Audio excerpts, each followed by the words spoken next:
Peuple congolais, bonjour. Ce mardi 15 juillet 2014 aura lieu en Afrique du Sud, à Johannesburg, un procès entre le prophète Mukungubila et le gouvernement d'occupation en RDC. Ce procès fait suite aux événements du 30 décembre 2013 qui ont marqué toute la planète par la méchanceté de ces gens qui sont aujourd'hui à la tête de la RDC. Il n'est plus besoin de rappeler que ce jour-là, le 30 décembre 2013, il y a 300 civils congolais qui ont été froidement assassinés. Essentiellement des disciples et partisans du prophète Mukungubila, dont 200 à Lubumbashi, dans la résidence où mange, dort le prophète, des gens qui étaient en prière de fin d'année. Il est important que cela soit su aujourd'hui. Il est important que ce procès ait lieu aujourd'hui. Parce que, à travers ce procès, à travers Mukungubila, c'est le peuple congolais qui est aujourd'hui poursuivi. À travers Mukungubila, c'est le peuple congolais qui est visé. Parce que, pourquoi cet acharnement d'Alias Kabila contre le prophète? C'est tout simplement parce que le prophète écrit 2 lettres ouvertes conformément aux articles 63 et 64 de la Constitution pour dénoncer l'imposture à la tête de l'État. Et cela a valu des assassinats en masse. L'intention, le 30 décembre, était d'assassiner le prophète Mukungubila. Raison pour laquelle le prophète Mukungubila tient à ce que ce procès ait lieu. Parce que c'est une occasion unique, exceptionnelle, de pouvoir exposer devant toute l'humanité le sort que subit le peuple congolais.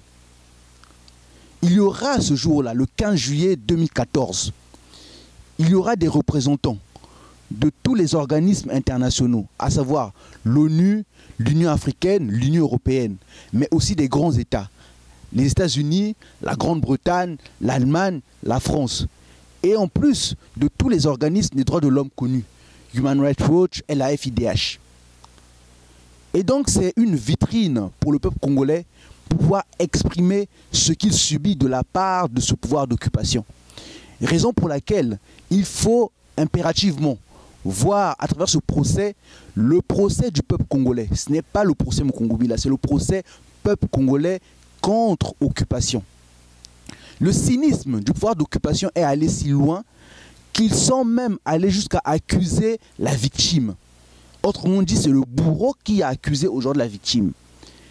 Bien sûr, le bourreau, quand le bourreau a compris que c'était une faute grave qu'elle avait faite, ils ont voulu annuler ce procès. Mais le prophète Mukungubila a tenu à ce que ce procès ait lieu. Et donc, par rapport à ça, nous demandons à tous les Congolais de se mobiliser massivement. Ceux qui sont en Afrique du Sud, de pouvoir être présents au lieu du procès, de pouvoir chercher eux aussi à être représentés pour écouter la vérité sur les faits. Avec preuve à l'appui, bien sûr. Il y aura un ensemble, il y aura florilège de preuves. Le monde entier connaîtra ce jour-là ce qui s'est passé en réalité. Même si aujourd'hui une grande partie est su, mais dans les avec plus de détails, ce sera ce jour-là. Ceux qui ne sont pas en Afrique du Sud, il faut relayer massivement tout ce qui sera dit à ce procès, à travers les réseaux sociaux, mais aussi à travers toutes les presses imaginables. Et pour soutenir cet événement, il y aura le 15 juillet 2014, donc le mardi 15 juillet 2014, à Bruxelles, en Belgique, un grand sitting devant l'ambassade d'Afrique du Sud en Belgique, mais aussi le 18 juillet 2014, un autre sitting d'appui devant l'ambassade d'Afrique du Sud en France. C'est une occasion unique, je souligne bien, pour tous les résistants congolais de pouvoir faire entendre leur voix. C'est une occasion unique à tous les résistants congolais d'avoir un procès devant une justice indépendante. Donc toute personne qui se dit combattant, résistant, défenseur du peuple congolais doit manifester son soutien, son appui à ce grand événement. Parce que ce genre d'événement n'arrive pas tous les jours, ce sont des événements rares. Je vous remercie.